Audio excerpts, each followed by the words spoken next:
Hi friends, welcome to 5 Minutes Tech YouTube channel. In this video, you will learn how to off notification vibration in your phone Samsung. First of all, go to settings of your Samsung phone here. Then go to sounds and vibration. And here you will see one option notification vibration. Just select it.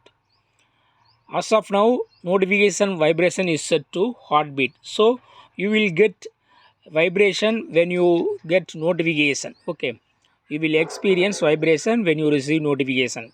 If you would like to turn off notification vibration completely, what you have to do is click on silent button here, and hereafter you will not get any vibration when you receive incoming calls or any other alerts or any other notifications. Okay, so notification vibrations have been turned off. Okay, so in this way you can easily turn off notification vibration in your phone Samsung all phones. Okay, that's all friends, thanks for watching, bye.